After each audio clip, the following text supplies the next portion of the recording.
안녕하세요. 오늘도 사연살롱을 찾아주셔서 감사합니다.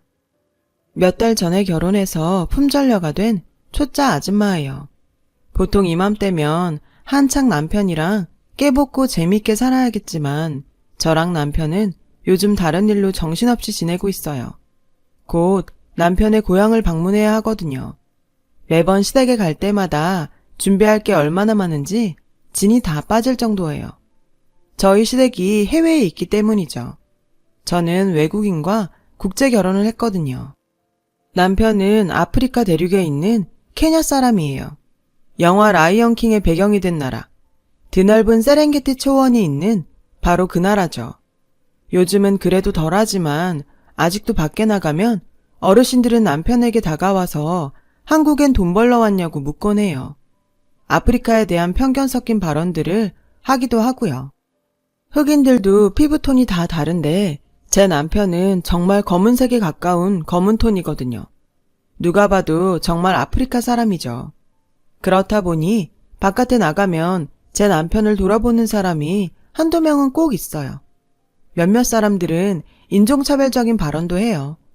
당사자도 아닌 제가 들어도 화가 나는 말이었지만 남편은 웃어넘기곤 했어요. 괜찮아. 그래도 나는 당신이랑 한국에 사는 게 행복하니까. 남편의 그런 모습을 보는 게 너무 안쓰러웠지만 그렇다고 제가 해줄 수 있는 게 아무것도 없었어요. 남편은 어릴 때부터 한국에 온 게 꿈이었대요.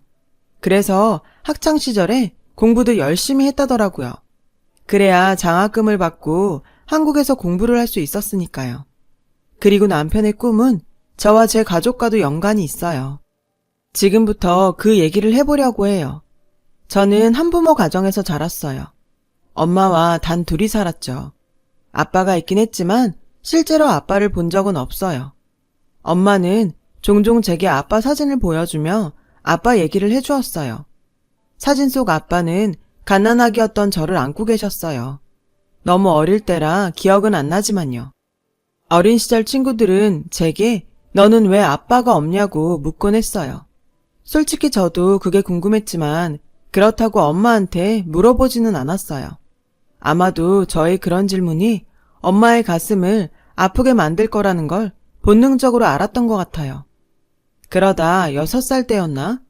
유치원에서 가족 얼굴 그리기를 했어요. 저는 엄마랑 단 둘이 있는 그림을 그렸죠.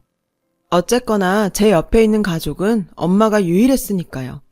그날 처음으로 엄마한테 물었어요. 왜 우리는 아빠랑 같이 안 사냐고요. 아빠는 왜 날 만나러 오지 않냐고 말이죠. 엄마는 당황한 표정으로 뜸을 들이다가 조용히 말을 꺼내셨어요. 연수야, 아빠는 조금 먼 곳에 계셔. 아빠는 의사라서 환자를 돌봐야 하거든. 지금은 아픈 사람들을 치료해주고 있고 치료가 다 끝나면 돌아오실 거야. 저는 엄마의 말을 철석같이 믿었어요. 엄마는 아빠가 하얀 가운을 입고 있는 사진도 보여주었어요. 사진 속 아빠는 정말 하얀 가운을 입고 웃고 계셨어요. 저는 그 사진을 유치원에 가지고 가서 친구들에게 자랑하며 보여주었어요. 비록 사진 속 아빠였지만 나에게도 아빠가 있다는 걸 알리고 싶었던 것 같아요. 유치원을 졸업하고 초등학교에 가서도 하얀 가운 입은 아빠의 모습이 담긴 사진을 늘 소중히 간직했어요. 누가 물어보면 사진을 보여주며 아빠는 먼 곳에서 일하고 있다고 얘기했어요. 어릴 땐 엄마 말만 믿고 아빠가 멋진 사람이라고 생각하며 살았지만 나이를 먹어갈수록 그 효과는 사라져갔어요. 오히려 제 스스로가 의문을 가지기 시작한 거예요. 엄마가 아빠 사진을 보여준 걸 보면 아빠가 있는 건 분명한데 아빠는 단 한 번도 전화를 하거나 편지조차 보내지 않았거든요. 마치 세상에 존재하지 않는 사람처럼요. 그 의문들은 사춘기가 되고서야 터지고 말았어요. 그때 엄마랑도 많이 다투었죠. 사소한 것에도 괜히 짜증이 났거든요. 그날도 엄마랑 싸우던 중이었어요. 저는 하지 말아야 할 말까지 해버렸어요. 엄마도 나한테 거짓말 했잖아. 나 아빠 있다는 거 거짓말이지? 지금까지 나 속인 거지? 엄마랑 할머니 할아버지가 거짓말하는 거잖아. 말해. 왜 말을 못해? 그 말을 들은 엄마는 놀란 얼굴로 그 자리에 굳어버리고 말았어요. 그리고는 떨리는 목소리로 말했죠. 너 어디서 그런 얘기를 들은 거야? 누가 너한테 아빠 없는 애라고 그래? 누가 그러긴 뭘 누가 그래? 누가 봐도 뻔한 거잖아. 증거라고는 고작 사진 몇 장이 다잖아. 그거 꾸미려고 들면 얼마든지 꾸며. 있다면 왜 내 앞에 안 나타나는데? 올 수 없다면 전화를 하든, 그것도 아니면 편지라도 한 장 쓸 수 있는 거잖아. 그런데 지금껏 아무것도 없었어. 아빠가 정말 존재한다면 내 앞에 안 나타낼 리 없어. 없는 거야. 내 말 맞지? 저는 울면서 그렇게 말을 했고, 엄마는 한동안 아무 말도 하지 못했어요. 그러다가 다가와 저를 안아주었어요. 뿌리치려고 했지만 엄마는 저를 단단히 끌어안고는 흐느껴 울었어요. 연수야, 사진 속 그 사람 네 아빠 맞아. 그리고 아빠가 너한테 연락하지 못하는 이유가 분명히 있을 거야. 엄마도 아빠 연락 못 받은 지 오래됐어. 그치만 엄마는 아빠 믿어. 솔직히 놀랐어요. 그래도 엄마는 뭐라도 알고 있을 거라고 생각했거든요. 제게 아빠 얘기를 해준 사람은 엄마니까요. 그날 엄마랑 같이 껴안고 울면서 저는 사춘기의 터널을 빠져나왔어요. 그 후로 저는 아빠의 존재에 대해서 더 이상 의문을 가지지 않았어요. 제게 그렇게 말한 엄마의 목소리에서 확신을 느꼈거든요. 아빠가 죽지 않고 살아있다면 살면서 만날 수 있는 기회가 한 번은 찾아올 거라 생각하면서 열심히 살기로 다짐했어요. 제가 아는 아빠는 젊은 시절에 멈춰있는 사진 속 얼굴과 의사라는 직업뿐이었죠. 그래서 아빠처럼 의사가 되려고 공부를 열심히 했지만 적성면이나 체력면이나 저는 의사를 할 깜냥은 아니었어요. 그래서 적성이 맞는 학과를 고르다가 경영학과에 들어가게 되었어요. 국제 비즈니스 쪽 공부를 하려고요. 남들 못지않게 열심히 공부한 덕분에 교환학생으로 캐나다에서 1년 동안 공부를 할 수 있었어요. 대학을 졸업한 직후에 바로 취업을 할 수 있었고요. 제가 취업한 곳은 외국 계열 회사였어요. 첫 출근 날 엄마는 눈물을 글썽였어요. 아마도 아빠 없이 자란 제가 다른 집 아이들만큼 잘 자라준 것에 대한 고마움과 미안함 때문이라고 짐작해요. 당신 혼자 눈물로 키운 딸이 자라서 어엿한 직장인이 되었다는 것에 대한 뿌듯함일 수도 있고요. 당시 저는 아빠를 만날 수 있다는 생각은 가슴에 묻어둔 상태였어요. 아마도 영영 못 만나게 될지도 모른다는 생각을 하고 있었던 것 같아요. 막연한 기대를 품고 있다가 좌절하게 되는 일을 겪게 될까봐 지레 겁을 먹었던 탓인지도 모르죠. 그래서 일어나지 않을지도 모르는 일에 희망을 걸고 있기보다는 제 옆에 있는 엄마만 생각하기로 마음을 잡았어요. 엄마는 여자 몸으로 홀로 저를 온전히 키워낸 제 인생 최고의 부모님이니까요. 신입사원들이 다들 그렇듯 하루하루가 충격과 헛발질의 연속이었어요. 대학에서 배운 건 그저 활자일 뿐이었고 실전은 또 다른 강의의 시작 같았거든요. 그렇게 한 달을 버티며 보내자 드디어 급여 통장에 첫 월급이 들어왔어요. 저는 월급을 몽땅 찾아서 엄마한테 드렸어요.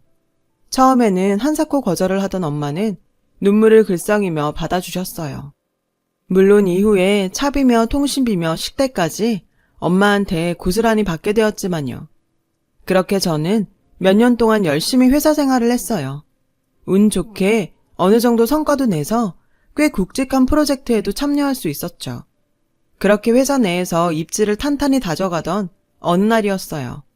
제 인생에 제동을 거는 사건이 발생하게 되었죠. 당시 저는 면허가 없어서 대중교통을 이용해 출퇴근을 했어요. 그날 아침에는 정말 드물게 늦잠을 잔 날이었죠. 알람이 꺼진 걸 모르고 계속 잔 거예요. 아침은 고사하고 대충 씻고 정신없이 옷을 갈아입고 집에서 나왔죠. 버스 정류장에 갔더니 전광판에 제가 타야 할 버스가 10분 뒤에나 온다고 뜨더라고요.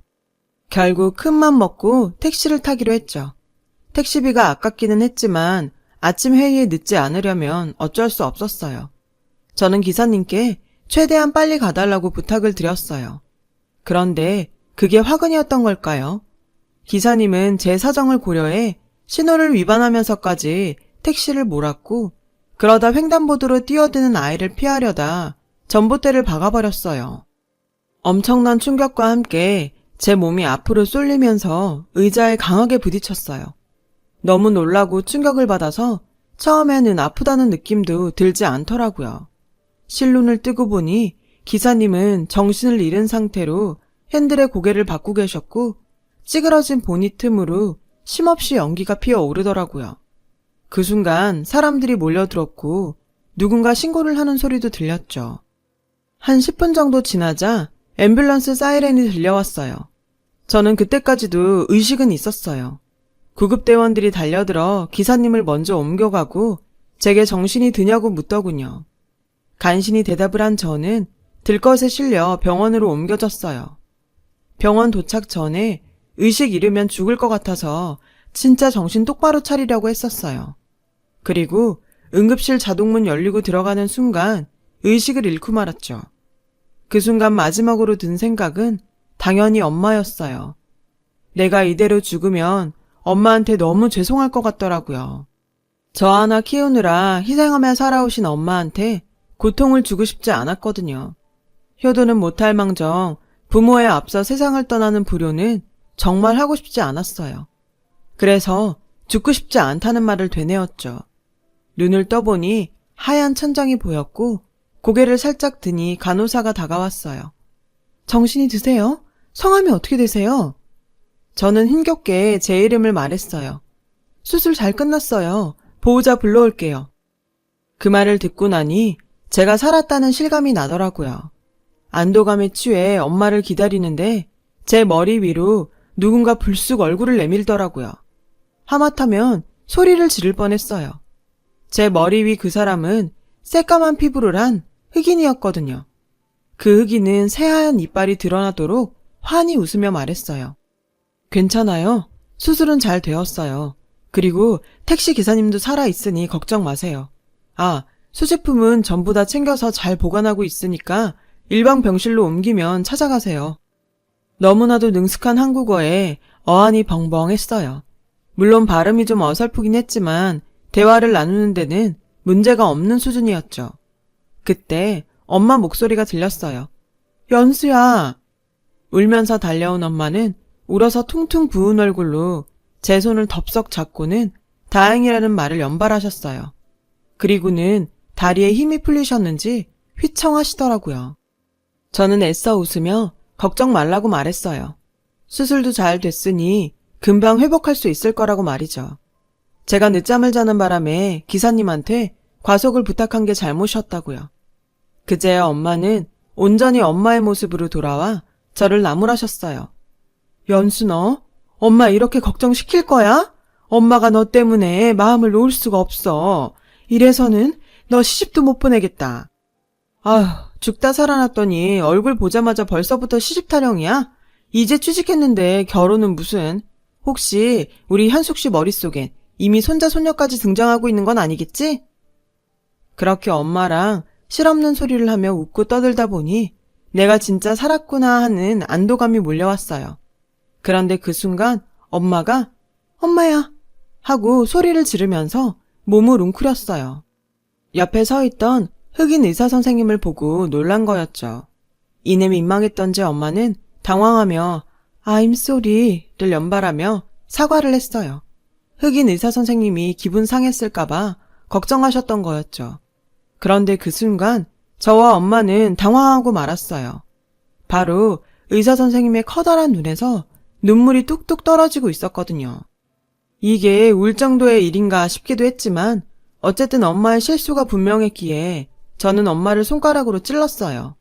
어서 사과하라는 의미로요. 엄마는 연신 I'm sorry를 연발했죠. 결국 저까지 나서서 사과를 했고요.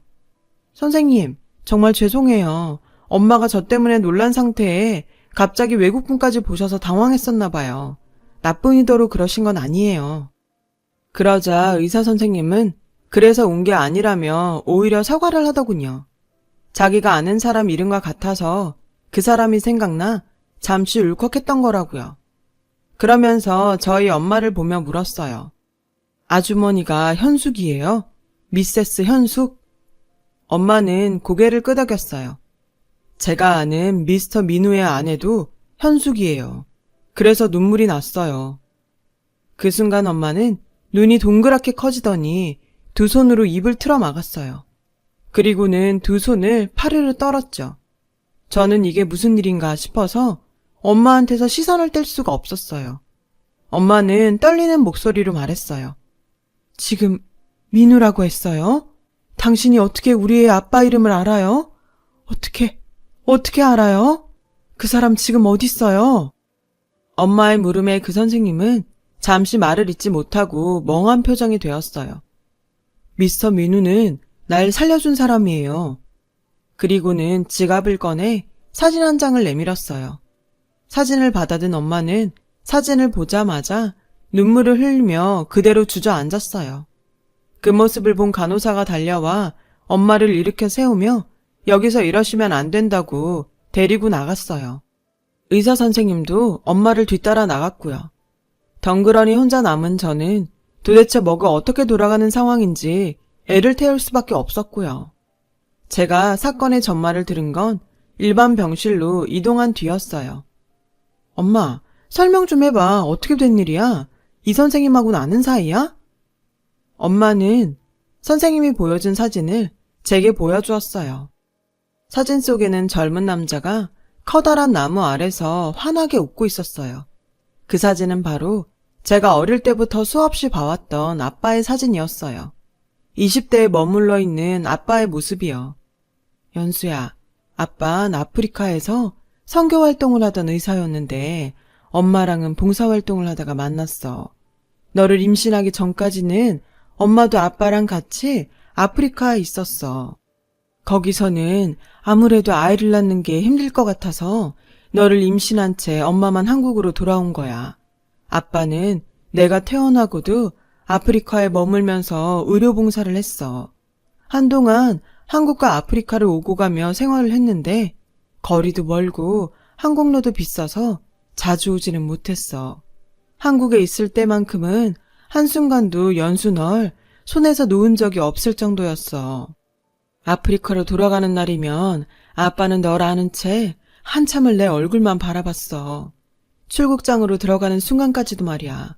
그러다 네가 4살이 되었을 때 아빠랑 같이 일하던 선교사님이 혼자 한국으로 돌아오셨어. 그리고 그러시더라. 아빠가 있던 지역에서 부족한 내전이 일어났는데 그 싸움에 휘말려 아빠가 사고로 사망했다고 말이야. 불에 타서 시신도 수습할 수도 없었대. 미안해 연수야. 엄마가 거짓말을 해서. 엄만 네게 아빠가 어딘가에 살아있다는 희망을 주고 싶었어. 엄마도 그렇게 생각하고 싶었고. 그래서 너한테 사실을 말할 수 없었어. 정말 미안해 연수야. 솔직히 크게 놀라지는 않았어요.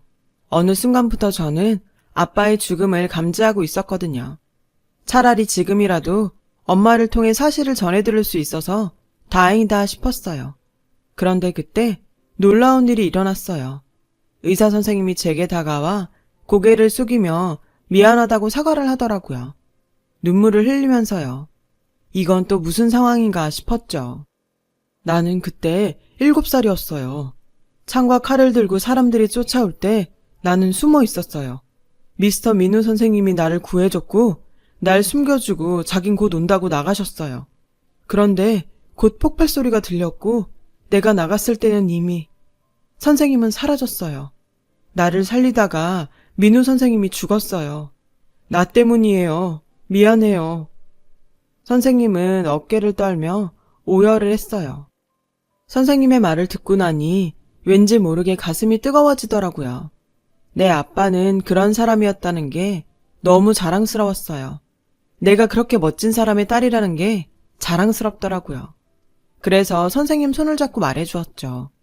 선생님 탓이 아니에요. 선생님은 선생님의 몫의 인생을 산 거고 우리 아빠는 아빠 몫의 인생을 산 거예요. 우리 아빠를 기억해줘서 고마워요. 그러자 선생님은 눈물 가득한 눈으로 저를 바라보더라고요. 그 순간 저는 어쩌면 이 남자는 아빠가 제게 보낸 편지가 아닐까 생각했어요. 자신을 애타게 기다리는 딸에게 안부를 전하는 심정으로 보낸 사람이라고요. 그제야 그동안 가슴을 누르고 있던 무언가가 빠져나가는 기분이 들었어요. 그리고는 그 어느 때보다도 마음이 편안해졌어요. 울먹이던 선생님은 눈물을 닦으며 말을 이어갔어요. 민우 선생님이 우리에게 준 사랑과 헌신은 말로 표현할 수 없어요. 그래서 저도 선생님처럼 되고 싶어서 의사가 됐어요. 제가 이렇게 한국까지 올 수 있었던 건 민우 선생님 덕분이에요. 선생님은 나와 내 동생들이 공부할 수 있도록 후원단체와 연결해 주었거든요. 그래서 선생님 가족을 만나고 싶었어요. 선생님은 안 계시지만 대신 고맙다고 인사하려고요. 그래서 이름을 외우고 있었어요. 연수, 현숙. 매일같이 외웠어요. 기적처럼 이렇게 만났잖아요. 믿을 수가 없어요. 이것도 민우 선생님이 도와주었다고 생각해요. 현숙, 연수, 고마워요. 아주 많이 고마워요. 낯선 의사 선생님 덕분에 엄마와 저는 늘 가슴에 담고 있던 아빠를 새삼 느낄 수 있었어요. 얼마 뒤 소식을 듣고 찾아온 할아버지, 할머니도 제게 사과를 하셨어요. 손녀딸에게 아들의 죽음을 알리는 게 너무 힘들었다고요. 그리고는 의사 선생님을 만나 아빠 얘기를 물으셨죠. 선생님은 세세한 일 하나까지 자세히 전하려고 애를 썼어요. 그 덕분에 할머니, 할아버지께서는 울기도 많이 우셨고 자신의 아들이 얼마나 훌륭한 일을 했는지 알 수 있었죠. 집으로 돌아가시는 두 분의 얼굴에는 환한 미소가 번졌고요. 그 후로 저는 그 의사 선생님께 치료를 받으면서 아빠에 대한 이야기를 많이 들을 수 있었어요. 선생님이 가지고 있던 아빠의 사진들도 볼 수 있었고요. 그리고 짐작하신 분들도 계시겠지만 그 의사 선생님은 지금의 제 남편이 되었어요. 저는 제 남편을 하늘에서 아빠가 저를 위해 보내주신 선물이라고 생각해요. 그래서 더 보듬고 아끼며 평생 살아가려고 합니다. 오랜 시간이 흘러 아빠를 만나서 고맙다고 사랑한다고 말하고 싶습니다. 제 사연을 들어주셔서 감사합니다. 여러분의 주변에 기적과 같은 좋은 일들이 함께 했으면 좋겠어요. 여러분, 사연 댓글에 응원과 현명한 조언 부탁드려요. 좋아요와 구독은 저에게 큰 힘이 됩니다. 오늘도 좋은 일 가득하세요.